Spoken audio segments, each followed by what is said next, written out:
주를 앙모하는 자 찬양하겠습니다. 주를 앙모하는 자 올라가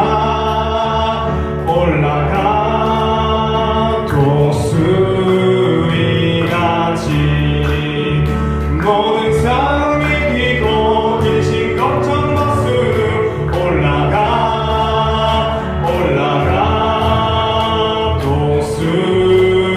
독수리같이 주 앙모하는 자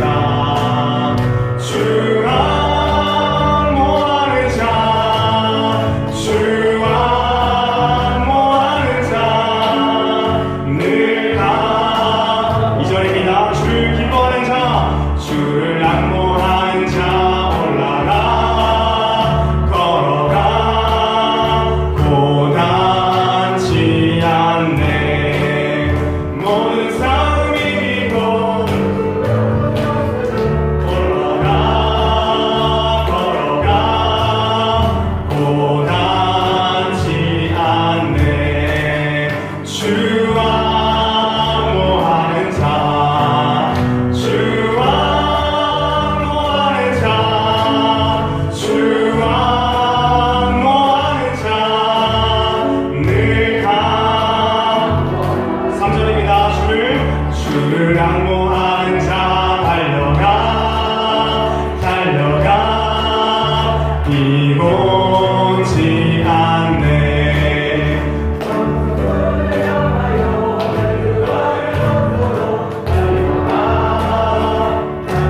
우리가 비곤치 않습니다. 비곤치 않네 주 앙모하는 자 주 앙모하는 자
돌이킴의 기도를 드리시겠습니다. 국률의 하나님, 주님은 이 나라와 민족을 사랑하셔서 오랜 신음으로 아파하는 우리를 자유와 평화로 구원하셨습니다.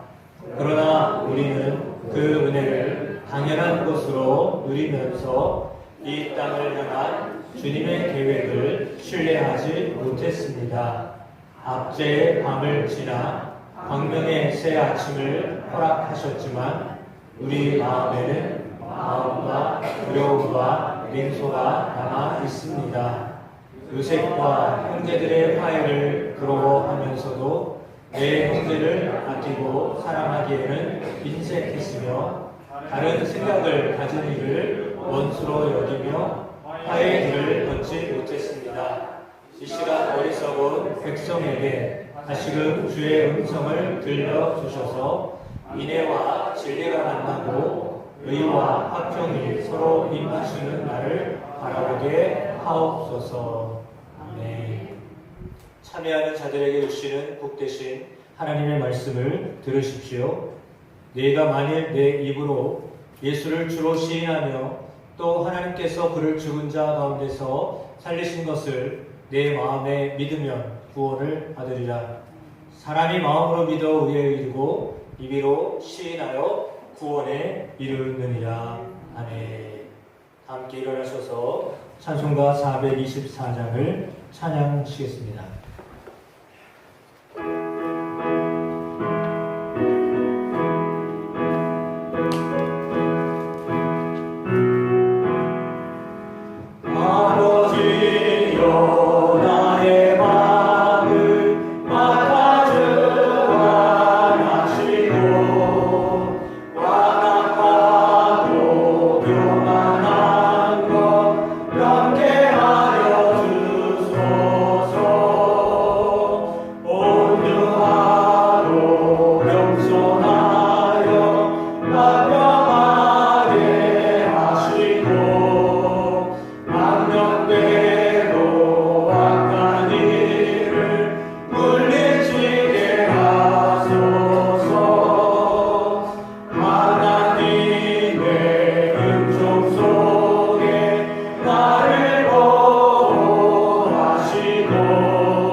교독문 100번입니다. 나라사랑 두 번째 말씀을 교독하시겠습니다. 교독문 100번 나라사랑 두 번째 말씀입니다.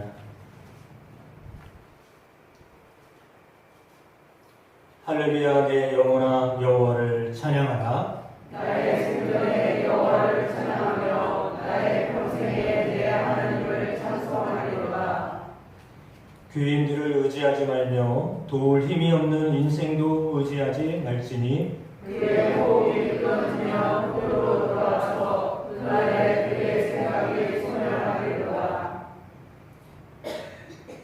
야곱의 하나님을 자기의 도움으로 삼으며 여호와 자기 하나님에게 자기의 소망을 믿는 자는 복이 있도다.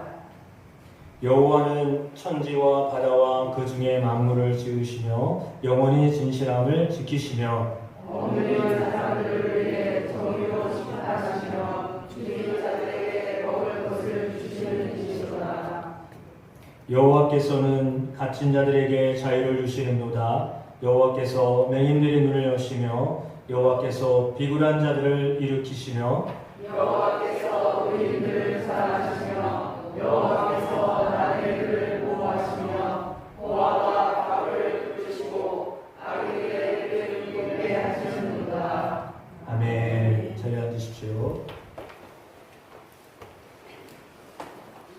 오늘의 기도 공동 기도문 함께 기도하시겠습니다. 앞에 화면이 안 보이시는 분은 주보 맨 뒤쪽에 평화 통일을 위한 공동기도문 있습니다. 같이 보시면서 기도하도록 하겠습니다. 사랑과 은혜가 풍성하신 하나님 아버지, 이 민족에게 반복의 기쁨을 주시고 오늘까지 이 나라와 교회를 지켜주신 은혜에 감사드립니다. 분단 80년의 긴 아픔 속에서도 우리가 평화의 소망을 잃지 않게 하시고 북녘 땅을 향한 하나님의 마음을 우리 가슴에 품게 하시니 감사합니다. 평화의 주님, 남과 북이 대립과 갈등을 넘어 복음 안에서 참된 화해를 이루게 하소서. 이 땅에 전쟁의 위험이 사라지게 하시고 하나님의 공의와 평화가 강물처럼 흐르게 하소서. 갇힌 길이 열려 헤어진 이 산 가족이 만나는 날을 속히 허락하여 주옵소서.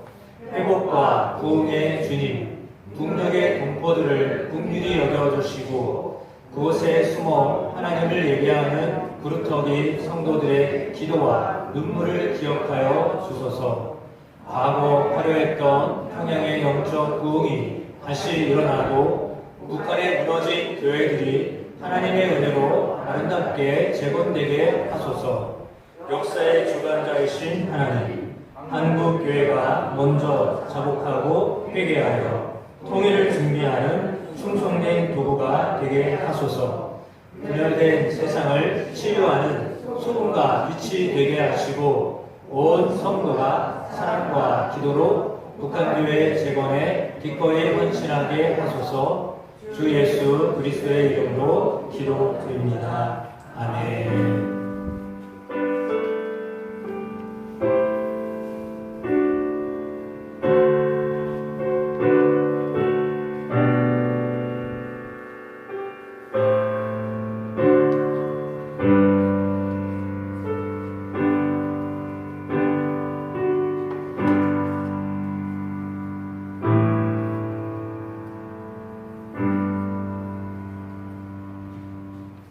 전능하사 천지를 만드신 하나님 아버지를 내가 믿사오며 그 외아들 우리 주 예수 그리스도를 믿사오니 이는 성령으로 잉태하사 동정녀 마리아에게 나시고 본디오 빌라도에게 고난을 받으사 십자가에 못 박혀 죽으시고 장사된 지 사흘 만에 죽은 자 가운데서 다시 살아나시며 하늘에 오르사 전능하신 하나님 우편에 앉아 계시다가 저리로서 산자와 죽은 자를 심판하러 오시리라. 성령을 믿사오며 거룩한 공예와 성도가 서로 교통하는 것과 죄를 사하여 주시는 것과 몸이 다시 사는 것과 영원히 사는 것을 믿사옵나이다. 아멘. 교회 소식 전해드리겠습니다. 우리 옆에 분과 함께 인사하시겠습니다. 사랑합니다. 사랑합니다.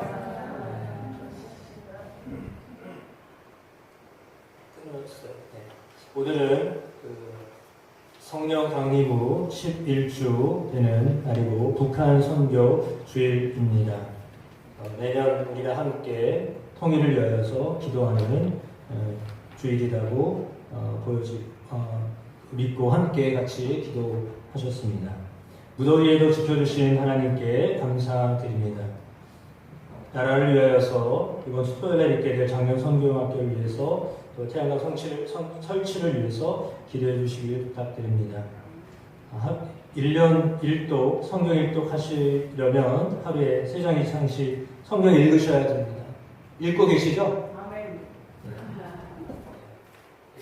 읽든지 듣든지 꼭 하셔야 됩니다. 이거 남이 하는 게 아니라 내가 해야 내 것 되는 거죠. 자, 여러분 꼭 성경 읽으시기를 축복합니다. 잔소리가 되지 않기를 원합니다. 이게 잔소리가 아닌데 잔소리가 들려지면 안 되는 거예요. 왜냐하면 이게 좋은 소리로 들려줘야 되는데 잔소리로 들려지지 않게 되기를 축복합니다.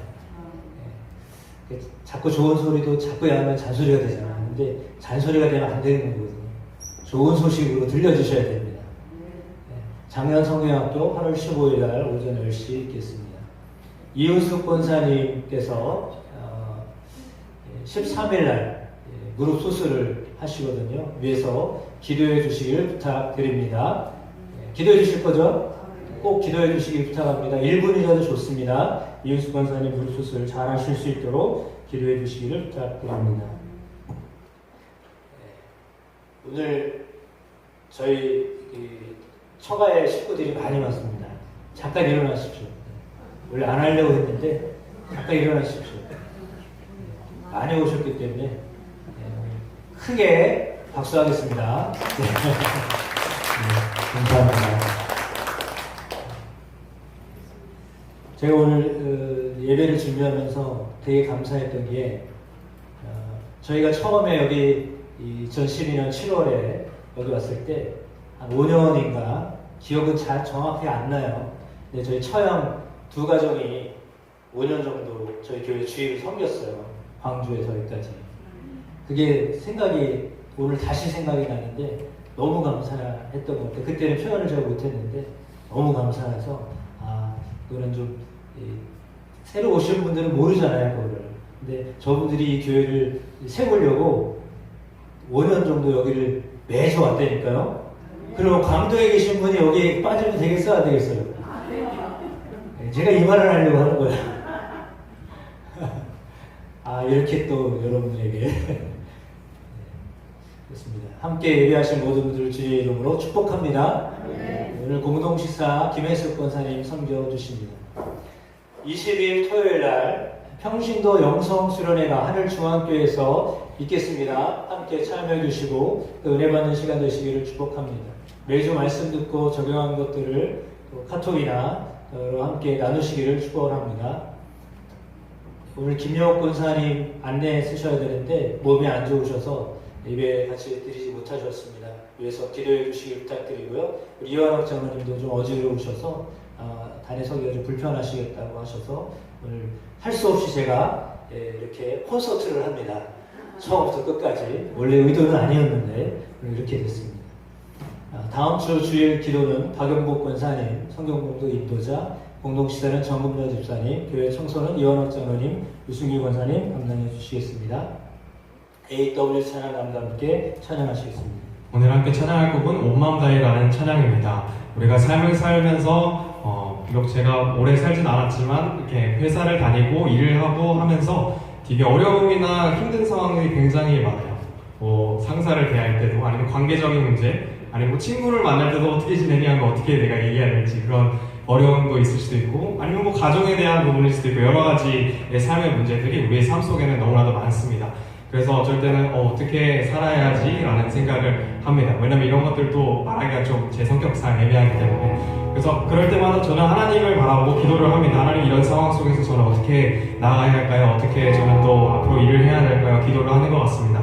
그럴 때마다 하나님께서는 저에게 위로를 주시고 평화를 주셔서 또 회사를 갈 수 있는 힘을 주십니다. 아침에 엄마가 뭐 학교 가는 것처럼 일어나서 일하러 가자라고 하시는데 그 얘기를 듣고 정말 하기 싫고 일하기 싫지만 그래도 나는 또 하나님께서 주신 사명을 또 다해야 하기 때문에 오늘 하루를 또 기쁨으로 나갈 수 있음을 믿습니다. 오늘 찬양에도 그런 마인드가 박혀 있습니다. 온 마음 다해 하나님을 찬양하고 온 힘 다해 하나님께 나아가는 우리의 삶이 되길 이 고백이 우리의 삶의 고백이 되기를 소망합니다. 우리 함께 이 곡을 함께 찬양하도록 하겠습니다.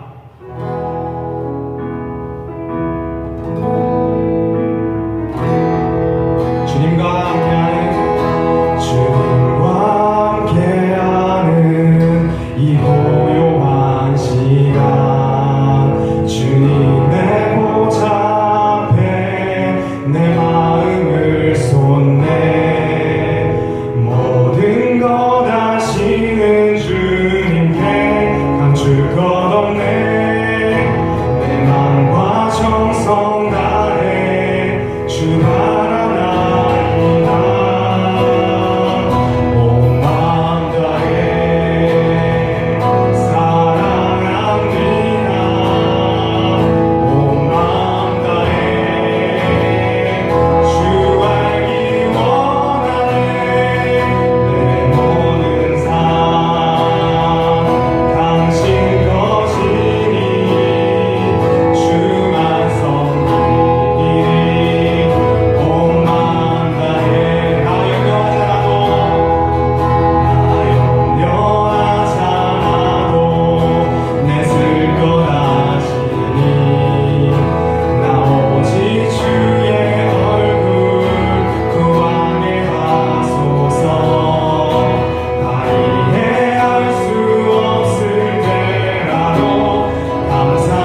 말씀입니다.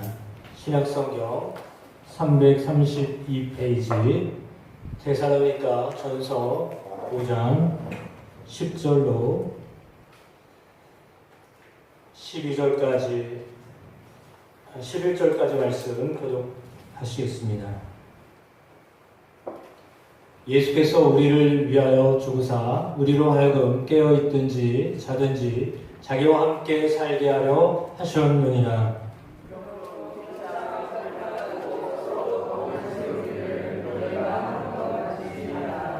아멘. 할렐루야. 지난주 혹시 설교 제목을 기억하시는 분 계신가요?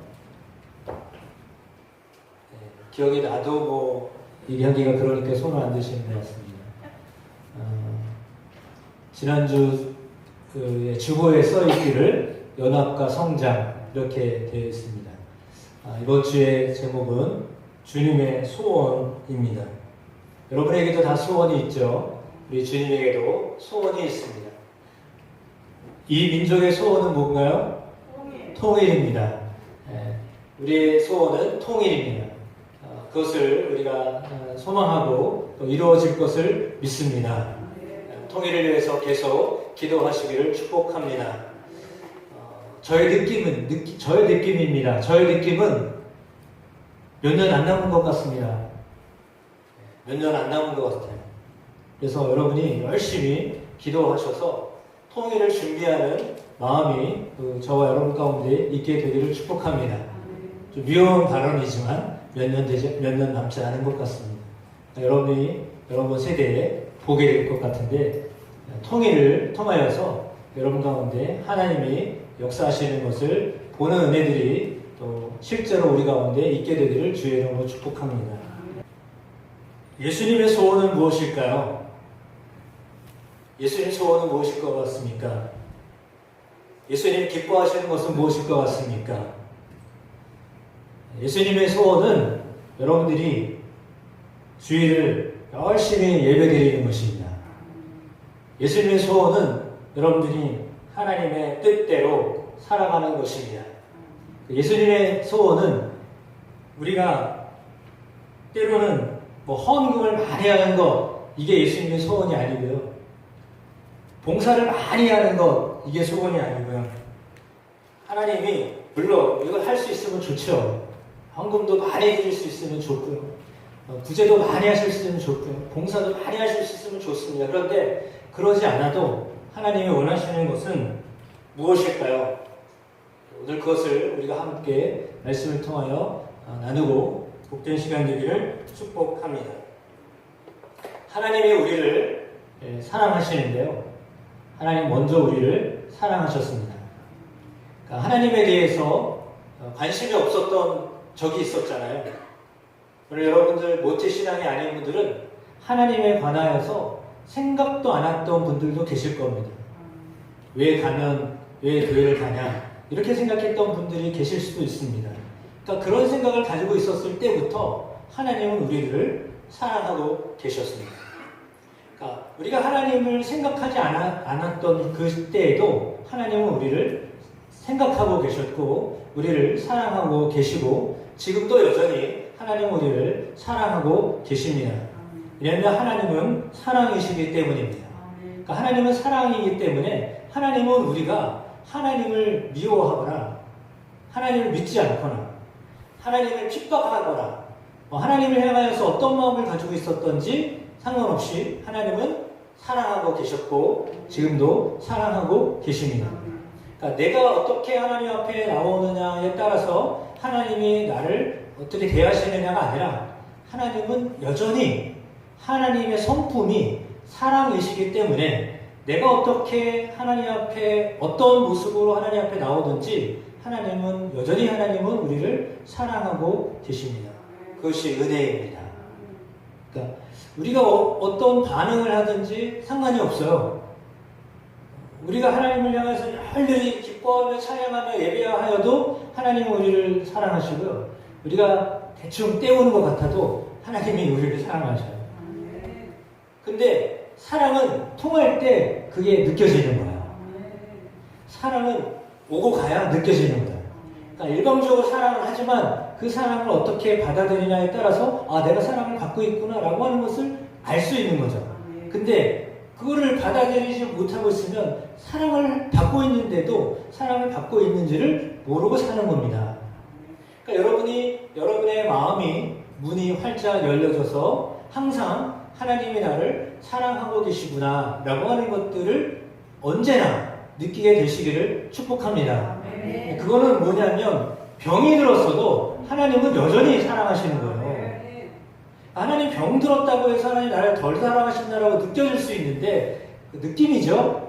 그런 느낌은 그냥 내가 느끼는 느낌이에요. 하나님은 우리가 병이 들었어도 여전히 더 사랑하셔요. 오히려 어쩌면 더 사랑하셔요. 여러분 가족 중에 누가 아프고 힘들면 신경이 쓰여요? 안 쓰여요? 안 쓰이면 가족이 아니죠. 신경이 더 쓰여지잖아요. 더 관심을 갖게 되잖아요. 평상시에 하지 않았던 일들을 하게 되잖아요. 그렇잖아요. 물 한 잔이라도 더 갖다 주게 되고 저 손을 한번 더 잡아주게 되고 그게 되잖아요. 왜 그러죠? 약해졌기 때문이에요. 힘들게 되니까 더 마음을 쓰게 되는 거잖아요. 그게 사랑하는 사람이 가지게 되는 자연스러운 그런 모습이에요. 힘들어지고 어려워지면 당연히 더 사랑이 쏟아지게 되는 것을 경험하게 되는 거예요. 그게 정상적인 거예요. 근데 그게 아니라 힘들고 어려운데 갈 때가 됐지 뭐. 네?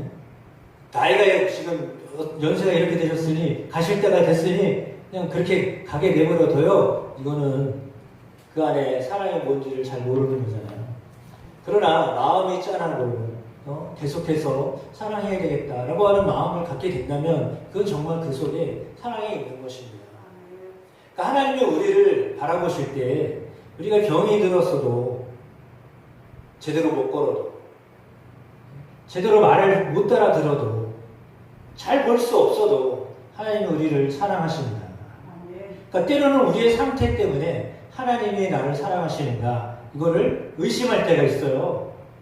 하나님이 나에게 이렇게 대하시나 왜? 내가 하나님을 믿으면 내가 더 건강해져야 되는데 내가 하나님을 믿으면 더 부자가 돼야 되는데 내가 하나님을 믿으면 더 잘 돼야 되는데 내 삶이 왜 이러지? 라고 여러분의 삶을 그렇게 바라보면서 하나님의 사랑을 그것과 비교하면서 하나님이 나를 사랑하지 않는다라고 느끼게 되시면 그거는 잘못된 생각에 사로잡혀 있는 거예요. 그러니까 여러분의 상태가 여러분의 현실이 여러분에게 주어지는 하나님의 사랑을 평가하는 것이 되시면 안 돼요. 무덥다고 하여서 하나님이 우리를 사랑하지 않나요? 농작물 타들어가는 걸 보면서 농사 짓는 분 마음이 너무 안타깝잖아요. 그러니까 더 안타까워져요. 그렇잖아요? 동일하게 우리의 상황이 삶이 하나님이 보시기에 더 안 된 상황이 될 수도 있어요. 초대교회는 사실 더 안 좋아지는 상황이었어요.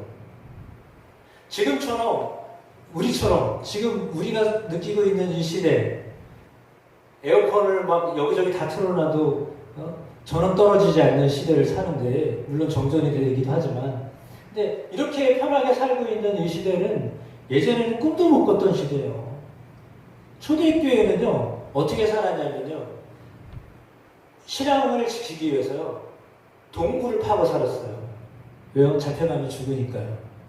그래서 신앙을 지키려고 무덤을 팠어요. 말이 되는지 모르겠지만 동굴을 파고요 그 안에서 못 나와요. 그 동굴을 파고 살다가 신앙을 지키기 위해서 나오지도 못해요. 근데 그 안에서 신앙을 지키려고 살다가 죽게 되잖아요. 그러면 어떻게 해요?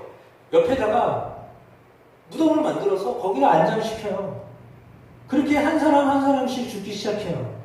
그러면 그 시체들과 함께 사는 거예요. 왜 그러죠? 신앙을 지키려고 그렇게 한 거예요. 그게 카타콤이에요.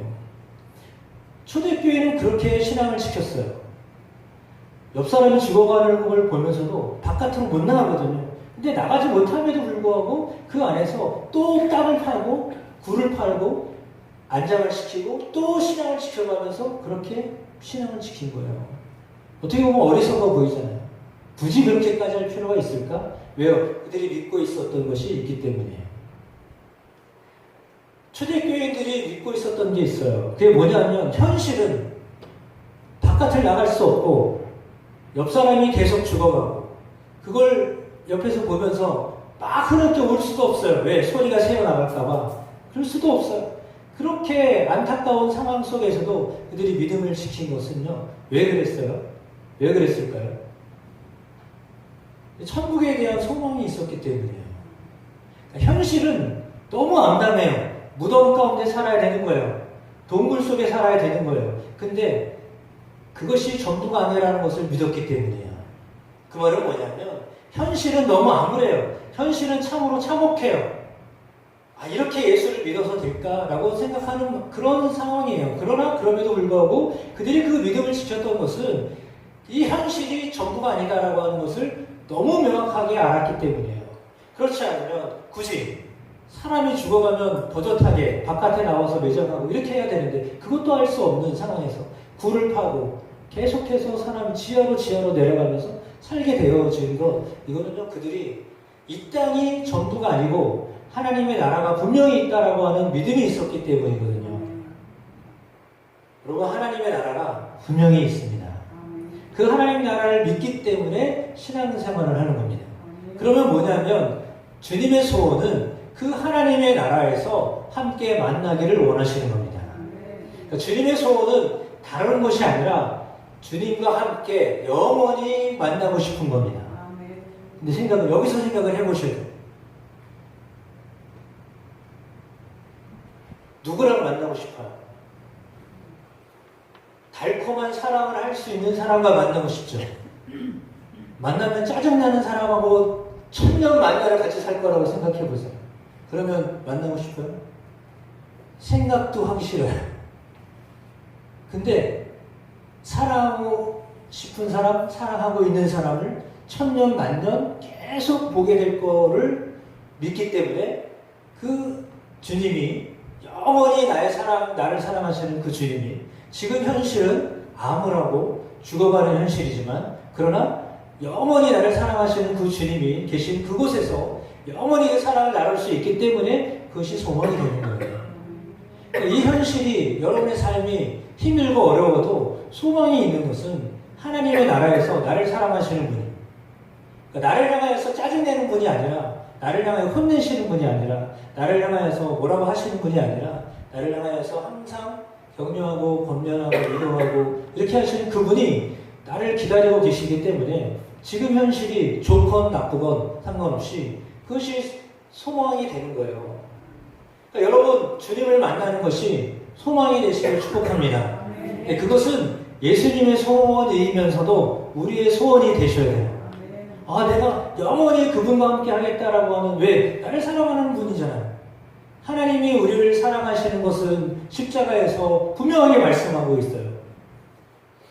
하나님의 아들인데 하나님의 아들은 그냥 영광된 보좌에 계시면 되는 거예요. 굳이 힘들게 육체를 가지고 이 땅에 오실 이유가 하나도 없어요. 그런데 우리를 자녀 삼고 우리를 백성 삼아서 우리를 사랑하려고 일부러 육체를 가지고 이 땅에 오신 분이 예수님이시잖아요. 그 예수님이 실제로 우리와 같은 몸을 가지고 이 땅에 오셔서 굳이 당하지 않아도 될 박해를 당하시고 십자가에 못 박혀 죽으셨다가 다시 살아나시고, 그래서 너희에게 소망이 있다. 나도 죽었지만 그러나 내가 살아난 것처럼 너희도 살아날 것이다 라고 말씀하시면서 내가 하나님의 우편으로 올라가는 것처럼 내가 너희를 내가 있는 곳으로 이끌어갈 것이다 라고 말씀하시고, 이제 우리는 이 땅을 살지만 동시에 하나님의 나라의 백성으로 사는 거예요. 그러니까 이 땅을 살지만 동일하게 하나님의 나라의 백성으로 사는 거기 때문에 그 소망을 가지고 사는 거예요. 그 소망이 있기 때문에 지금 현실이 좀 힘들고 어려워도 어쩌면 예수 믿는 것 때문에 사람들에게 눈치 봐야 되고 사람들에게 인정받지 못하고 그런 것들이 삶에도 있지만, 그럼에도 불구하고 그거는 관계가 없어요. 왜냐하면 여기서 핍박받고 여기서 어려움 당한 것은 사실은 한 인생이에요. 그냥 짧은 생이에요. 아무리 길어야 120년. 그러나 영원히 함께 하실 하나님이 우리를 그 모든 힘듦과 어려움 가운데도 견디고 이겨낸 그 사랑하는 사람을 계속해서 만나서 같이 하게 될 것을 믿기 때문에 그거는 하나님이 기대하는 거예요. 너 삶을 살면서 참 어렵고 힘들었지? 근데 내가 너를 위해서 하나님의 나라를 준비했다. 너의 집을 준비했다라고 말씀하시는 거거든요. 그래서 우리의 소원이 이 땅에서의 잘된 일이라기보다 하나님의 나라에서 하나님과 함께 아버지와 아들과 아버지와 딸과 왕과 백성으로서의 관계를 맺어서 연합되기를 원하시는 것이 예수님의 소원이셔요. 그게 오늘 본문에 나와 있는 말씀인데 예수님의 소원은 뭐냐면 죽으나 예수께서 우리를 위하여 죽으사 우리로 하여금 깨어있든지 자든지 자기와 함께 살게 하려 하셨느니라 라고 했거든요. 여기서 나와 있는 깨어있든지 자든지 무슨 소리냐면 깨어있든지 말 그대로 그냥 깨어서 주님이 오실 날 주님이 다시 오신다고 하셨으니까 주님이 오신다고 하신 그때 깨어있든지 아니면 그때 자든지라는 말하면 죽었든지예요. 그러니까 육체적으로 죽어있든지 육체적으로 살아있든지 주님이 오시는 그때에 자기와 함께 살려 하심이라 라고 했거든요. 그러니까 죽었던 자도 다시 살아나게 되고 깨어있던 자는 죽음을 경험하지 않고 그 삶을 살게 될 것이다 라고 했어요. 그러니까 그 예수님이 너무 좋아서 그 예수님과 함께 계속해서 살게 될 것이다 라고 하는 것이 오늘 예수님이 바울을 통하여서 우리에게 들려주시는 말씀이에요. 데살로니가 교회는 도시에 세워진 교회인데 지금과 같은 도시 생활이 아니에요.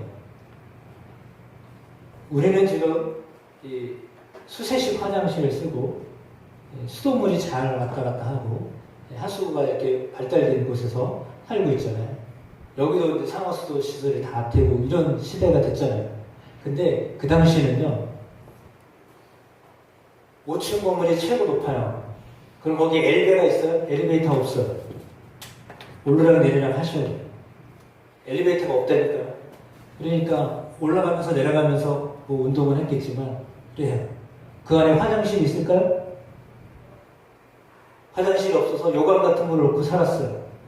재수 없으면은 요강을 비워야 되니까 급하고 비워야 되니까 어떻게 해요? 창문을 버려요. 그러면 어떻게 돼요? 가다가 세례 받는 거예요. 세례를 받아요. 오물 세례를 받아요. 그렇게 살았어요. 예전에는 다 그렇게 살았다면 도시라고 하는 도시가 지금 우리가 생각하는 그 도시가 아니라 이렇게 위생적으로도 정말 덜 떨어진 부족한 그곳에서 살았어요. 그리고 도시에 살려면 사실은 농촌의 사람들이 와서 살잖아요. 뭐 우리도 마찬가지지만 다 돈만 있으면 서울 가야 되고 이렇게 살아가잖아요. 다 도시로 가잖아요. 그때도 마찬가지예요. 다 도시로 모였어요. 도시로 모였으니까 얼마나 밀집이 높았을 거예요. 인구 밀도가 높았어요. 따닥따닥 살았어요. 그러면 그렇게 좁은데 막 같이 살다 보면 별일이 다 생겨요. 안 좋은 일이 막 생기고 그렇단 말이에요.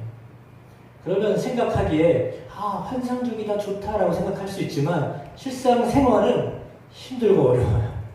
근데 그래도 거기서 누릴 수 있는 문화적인 것들이 있기 때문에 그래도 그걸 참고 거기서 사는 거야. 그게 도시 생활이었어요.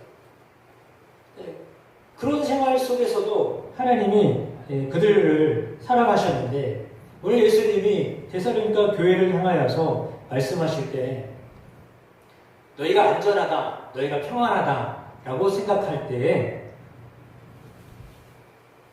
하나님, 주님이 다시 오시면 어떡할래? 라고 하는 겁니다.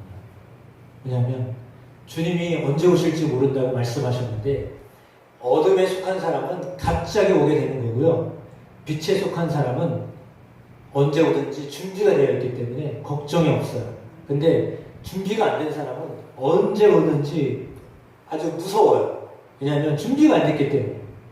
예를 들어 손님이 갑자기 들이닥치면 어떻게 하겠어요? 근데 항상 준비해놓은 식당은 손님이 언제나 와도 더 좋아하죠. 왜? 손님이 왔기 때문에 더 좋아하는 거예요. 마찬가지로 주님이 오신다고 하셨는데 언제 오실지 모르거든요. 근데 믿는 이들에게는 예고를 하신다고 하셨기 때문에 알게 하신다고 하신 거예요. 그러니까 여러분들이 믿음을 가지고 있으면 하나님이 감각을 주셔요. 느낌을 주셔요. 아, 주님이 오시겠다. 여기서 오신다는 말은 두 가지. 하나는 실제로 예수님이 오시는 거고요. 하나는 여러분이 죽는 거예요. 여러분이 죽는 것도 하나님이 예고하셔요. 그냥 갑자기 죽게 안 하셔요. 하나님이 다 예고를 하게 하셔요. 왜? 믿는 사람은 준비하게 하셔요. 그걸 믿으셔야 돼요. 그래서 하나님이 그렇게 오시거든요. 근데 그거를 준비된 마음으로 받아들일 수 있으려면 준비가 돼 있어야 되는 거잖아요. 주님 내년에 오시면 좋겠어요. 그나마 다행이야. 내년에 오시려니까. 근데 지금 오셔야 되겠어요. 이런 마음이 우리 가운데 있어져야 돼요. 주님이 불시에 오셔도 그렇잖아요.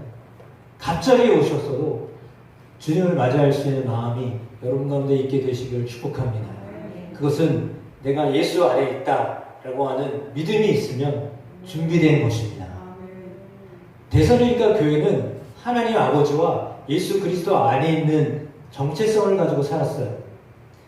다시 말하면 도시에 살지만 내가 도시의 시민이다라고 하는 의식보다는 내가 하늘 시민이다라고 하는 의식을 가지고 살았다는 거예요. 그래서 여러분의 마음에도 내가 이 땅을 살지만 하나님 나라의 시민으로 살고 있다라고 하는 의식을 가지고 언제 오셔도 맞을 준비가 다 되어진 사랑으로 주님을 맞게 되는 은혜가 여러분 가운데 있게 되기를 축복합니다. 그럴 때 주님의 소원은 우리가 하나가 되는 겁니다. 그러기 위해서 주셨던 11절의 말씀은 뭐냐면 내가 너희와 하나가 되기를 원하는데 내가 너희를 만나기를 원하는데 그러나 너희가 그날이 오기 전까지 어떤 일이 벌어질지 모르지만 서로 피차 권면해라. 그건 뭐냐면 힘들고 어려우면 좀 권면하라는 거예요.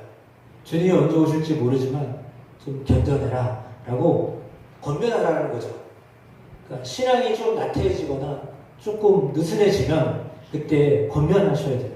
그래서 주님이 오실 것을 미리 준비할 수 있는 만반의 태세를 갖출 수 있는 여러분의 삶이 되시기를 축복합니다. 그리고 서로 덕을 세우기를 너희가 하는 것 같이 하여라 라고 했거든요. 덕을 세우는 일을 해야 된다 라고 했습니다. 그래서 이 땅을 살아가면서 하나님 앞에서 많은 덕을 세운다는 말은 뭡니까? 유익을 끼치는 삶을 사는 것을 말합니다. 내가 잘 사는 것이 아니에요. 기독교는요, 내가 잘 살고 내가 이렇게 해를 끼치지 않고 사는 게 아니라 유익을 주며 사는 걸 말하는 거예요. 나만 잘하면 돼가 아니에요. 기독교는 나만 잘하면 돼가 아니라요, 덕을 끼치는 삶을 사는 거예요. 도움을 주며 살라는 거예요. 교인들이 깍쟁이라는 말을 들으면 안 돼요. 네? 계산이 엄청 빨라, 기독교인들은. 이렇게 그런 말 들으면 안 돼요. 계산이 너무 빨라가지고 그렇게 하시면 안 돼요. 덕을 끼치시기를 축복합니다. 덕을 세우셔야 됩니다. 덕을 세우시면 하나님이 영광을 받으십니다. 덕을 세우시는 데 힘쓰셔야 됩니다. 주님이 우리에게 만나기를 원하는데, 내가 너희와 만나기를 원하는데 그 전에 너희가 해야 할 일이 있다. 서로 피차 권면하고 서로 덕을 세우는 일을 하여라 라고 하셨거든요. 그 일을 하셔야 됩니다. 그 일을 하셔야 됩니다. 그러면 주님을 기쁘게 만날 수 있는 겁니다. 그러니까 주님을 만났는데 아주 껄쩍지근해. 제가 우리 아버님 아침에 오셔가지고 이제 마무리할 거예요. 토마토를 보시겠대요. 그래서 아버님 안 보셔도 돼요. 제가 안 보셔도 돼요. 제가 그랬어요. 왜냐면 제가 혼날 거 뻔하고 알거든요. 그래가지고 안 보셔도 되는데 굳이 가시겠다고 해가지고 딱 가셨어요. 오셔가지고 하시는 말씀이 빵점이요. 깨갱. 빵점짜리 맞아요. 근데요, 제가 감사한 것은요, 제 아내는 그렇게 얘기 안 하거든요. 그러니까 아니 저랑 같이 살고 있는 사람이 괜찮다면 되는데 아무리 빵점이라 하셔도 집사람은 괜찮다고 하니까 그러니까 사는 거잖아요. 농담을 하는 얘기예요. 여러분을 기쁘게 맞이하시는 분이 계셔요. 여러분을 두 팔 벌려 맞이할 분이 계시거든요. 그 주님을 만날 소망을 가지고 사시기를 축복합니다. 만나면 여러분을 크게 아주 진하게 만나실 거예요. 고생했다, 힘들었지, 어려웠지, 내가 너를 얼마나 사랑했는데 이제 보는구나. 그런 애들이 여러분의 삶에 아름다운 열매들로 하나님의 소원을 이루는 역사가 있게 되실 줄로 믿습니다. 네. 찬양하시겠습니다. 나 주님의 기쁨 되기 원하네.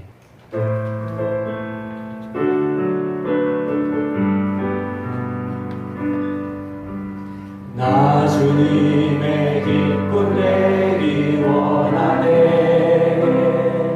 내 마음을 새롭게 하소서.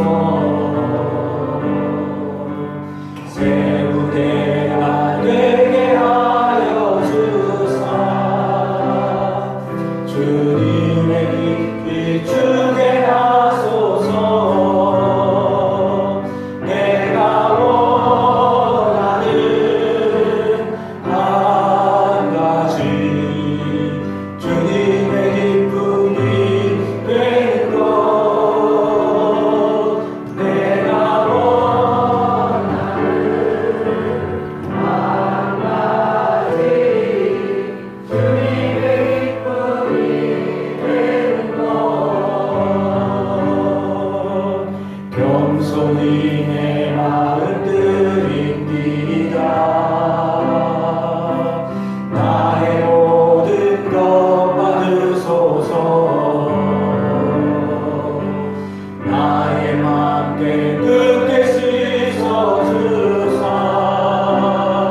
주의 길로 행하게 하소서. 내가 원하는 한 가지 주님의 기쁨이 되는 것. 내가 원하는 한 가지 주님의 기쁨이 되는 것.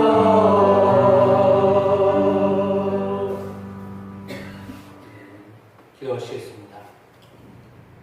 하나님 아버지 감사합니다. 저희로 하여금 이 무더운 가운데에도 주의를 지킬 수 있도록 은혜를 베풀어 주셔서 하나님께 예배하게 하시니 하나님 감사합니다. 하나님 나라에 가면 영원토록 예배할 것인데 그것을 준비하는 시간입니다. 이 예배 시간이 하나님을 기쁘게 하는 시간이 되고 하나님을 만나는 시간이 되기를 원합니다.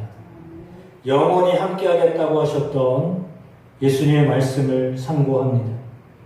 우리를 사랑하시는 분과 영원히 함께하는 시간은 참으로 복된 시간일 것입니다. 상상하고 기대하며 빨리 만나고 싶습니다. 주님 우리 가운데 주께서 사랑하시는 그 사랑하심을 지금도 살아가면서 경험하며 살아가도록 인도하심을 믿습니다. 우리의 형편과 처지가 어떠하든지 형편과 처지와 관계없이 우리를 사랑하시는 영원히 사랑하시는 하나님의 그 사랑하심을 놓치지 않고 믿는 저희 성도들 한 사람 한 사람 되게 하시옵소서. 우리가 지치고 때로는 힘들고 때로는 낭망스럽고 때로는 눈물 흘릴 때도 있지만 그러나 하나님 우리 곁에 계셔서 말씀을 통하여 위로하시고 권면하여 주시고 여전히 사랑하신다고 말씀하시는 그 하나님의 음성 말씀을 들을 때마다 말씀을 읽을 때마다 기도할 때마다 경험하는 주의 사랑하는 성도들 되게 하옵소서. 이 땅에 태어나게 하심은 하나님 아버지를 알게 하시고 하나님 아버지를 알며 그 안에서 살도록 인도하심을 믿습니다. 예수 안에서 발견되는 저의 삶이 되기를 원합니다. 예수의 부활에 함께 동참하며 하나님의 소원을 이루어 하나님과 영원히 기쁜 마음으로 동행하는 삶을 살게 될 것을 믿습니다. 사랑하는 우리 가족도 만나고 사랑하는 우리 성도도 만나고 우리가 알지 못하였던 수많은 민족도 만나고 그곳에서 하나님과 함께 기뻐하는 날이 오게 됨을 믿습니다. 그것이 우리의 소원으로 여겨져 살아가고자 하오니 우리의 마음의 소원을 또한 이루신 줄로 믿습니다.